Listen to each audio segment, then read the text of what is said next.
Welcome to my channel delicious for you. ఈ వీడియోలో మనం అరటి మొగ్గ లేకపోతే అరటి పువ్వుతోటి పప్పు కూరని ఎలా చేసుకోవాలో చూడబోతున్నాము. ఈ అరటి పువ్వు అరటి మొగ్గతో చేసినటువంటి ఈ పప్పు కూర మనకు రైస్లోకి చాలా బాగుంటుంది. ఇలా ఒక అరటి మొగ్గను తెచ్చుకొని మనం పెటల్స్ అన్నీ సపరేట్ చేసుకోవాలి.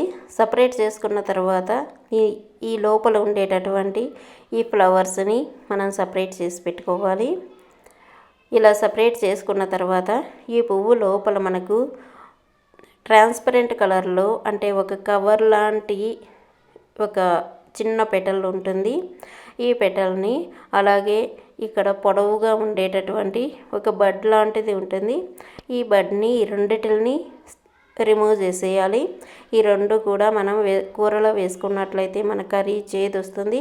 అంతేకాకుండా ఈ పొడవుగా ఉండేటటువంటి ఈ బడ్ కానీ ఇలా కవర్ లాగా ఉండే ఈ పార్ట్ కానీ హార్డ్గా ఉంటాయి. అవి కూరతోటి ఉడకవు, అవి అలాగే ఉండిపోతాయి. దానికోసం మనం అవి రెండు కూడా ప్రతి పువ్వుకి రిమూవ్ చేయాల్సి ఉంటుంది. ఇలా అన్నీ రిమూవ్ చేసుకొని మనం పక్కన పెట్టుకోవాలి. మనం ఇలా పువ్వుని కొంత దూరం తీసేసిన తర్వాత పెటల్స్ అన్నీ మనకు వైట్ కలర్లో లోపల మనకు మొగ్గ అనేది ఉంటుంది. ఈ మొగ్గ మనం పెటల్స్గా రావు ఇక్కడి నుంచి. అప్పుడు మనం తీసినట్లయితే విరిగిపోతూ ఉంటుంది. ఇప్పుడు మనం ఏం చేస్తామంటే దీని లోపల ఉండే పువ్వుని దీనికి కూడా పొడవుగా ఉండే బడ్ని అలాగే కవర్ లాగా ఉండేటటువంటి ఆ పార్ట్ని మనం తీసేసినట్లయితే మనం తీసి చూసినట్లయితే అవి మనకు చాలా సాఫ్ట్గా ఉంటాయి. మనం గిల్లి చూసినట్లయితే అవి విరిగిపోతూ ఉంటాయి. అలాగే మనం ముందు తీసుకున్నవైతే మనకి ఇక్కడ కవర్ లాంటి పార్ట్ కూడా పెద్దగా ఏమీ ఉండదు. మనం ముందు పెట్టుకున్నవైతే మనకు అవి తెగిపోవు, చాలా హార్డ్గా ఉంటాయి. ఒక దారంలాగా టంగోస్ వైర్ లాగా ఉంటాయి ఇవి. అందువలన ఇవన్నీ తీసేయాలి. ఎప్పుడైతే సాఫ్ట్గా వస్తుందో అప్పటి నుంచి మనం మొత్తం వేసేసుకోవచ్చు. ఇప్పుడు ఈ మొగ్గలో ఉండే ఆకు కూడా చాలా సాఫ్ట్గా ఉంటుంది. ఇక్కడి నుంచి ఇది మనం మొత్తం యూజ్ చేసేసుకుంటాము. ఇప్పుడు దీనిని కొంచెంగా తీసుకొని సన్నగా కట్ చేసుకోవాలి. ఎంత సన్నగా కట్ చేసుకుంటే అంత టేస్టీగా ఉంటుంది కర్రీ, అంత ఈజీగా ఉడికిపోతుంది.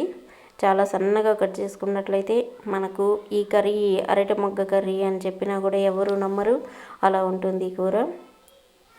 ఇలా సన్నగా కట్ చేసుకున్నటువంటిది ఈ అరటి మొగ్గ మనం కట్ చేసిన వెంటనే బ్లాక్ కలర్లోకి చేంజ్ అయిపోతూ ఉంటుంది. అలా కాకుండా ఉండాలంటే ఇక్కడ నేను బియ్యం వాష్ చేసినటువంటివి ఫస్ట్ బియ్యం వాష్ చేసినటువంటివి పడేసి రెండోసారి వాష్ చేసినటువంటి వాటర్లో దీనిని నానబెట్టుకోవాలి. ఈ కట్ చేసుకున్న ఈ పువ్వు అంతా ఆ వాటర్లో వేసేసుకున్నట్లయితే మనకు బ్లాక్ కలర్లోకి చేంజ్ కాదు. ఇప్పుడు ఇక్కడ చూసినట్లయితే మనకు ఈ మొగ్గ చిన్నదైన కొద్దీ ఈ మొత్తం కూడా చాలా సాఫ్ట్గా ఉంటుంది. దీనిని ఇలాగే కట్ చేసి మనం వేసేసుకోవచ్చు. ఈ అరటి మొగ్గను వలుచుకోవడం అనేది కొంచెం టైం పడుతుంది, కట్ చేసుకోవడం ఇవంతా కూడాను. ఇప్పుడు మనం ఈ బియ్యం కడిగిన నీళ్ళల్లో వేసినందువల్ల మనం మొగ్గ పువ్వు కలర్ మారకుండా ఉంటుంది. చూడండి, కలర్ అసలు చేంజ్ కాదు. లేకపోతే మీరు ఉప్పు నీళ్ళల్లో అయినా వేసుకోవచ్చు.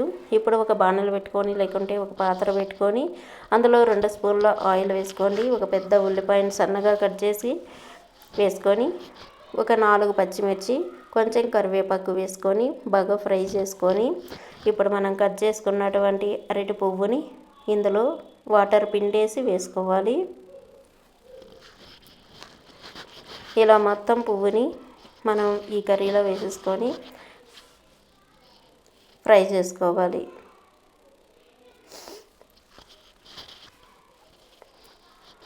ఈ అరటి పువ్వు ఒక్కొక్కసారి మనకు చేదు వస్తుంది, అది ఎందువల్ల వస్తుందో తెలియదు.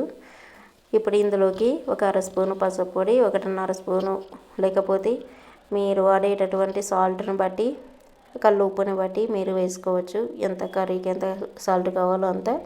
ఇవి వేసిన తర్వాత మనం కలుపుతూ ఉన్నట్లయితే ఇక్కడ వాటర్ రిలీజ్ అయిపోతుంది. ఈ వాటర్లోని మూత పెట్టి ఒక 5 నిమిషాలు ఉడికించుకుంటే మనకు ఈ పువ్వు అనేది చాలా సాఫ్ట్గా అయిపోతుంది. వాటర్ పోసినట్లయితే మనకు లేట్ అవుతుంది ఉడకడానికి. వాటర్ వేయకుండా సాల్ట్ తోటి ఊరినటువంటి నీళ్ళతోనే ఉడికించుకున్నట్లయితే ఈ కర్రీ ఫాస్ట్గా ఉడికిపోతుంది. ఇప్పుడు పట్టుకొని చూసినట్లయితే మనకు చాలా సాఫ్ట్గా ఉంటుంది. ఇప్పుడు ఇందులో ఒక 100 గ్రాముల కందిపప్పు ఉడికించుకున్నటువంటిది ఇందులో వేసుకోవాలి. బాగా మెత్తగా ఉడికించి వేసుకోవాలి. అలాగే ఒక 100 ml వాటర్ కూడా వేసుకున్నట్లయితే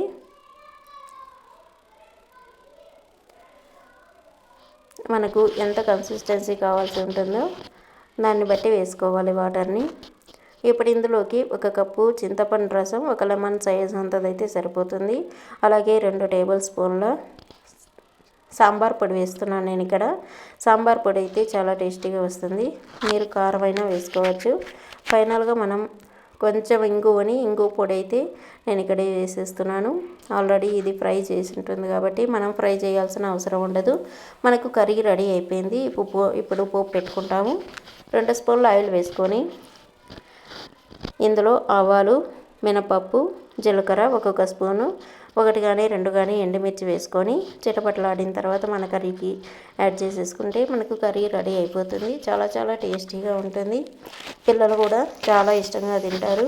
అసలు ఇది అరటి పువ్వు కర్రీ అంటేనే ఎవరు నమ్మరు, అలా ఉంటుంది. కర్రీ ప్రిపేర్ అయిన తర్వాత తప్పకుండా తయారు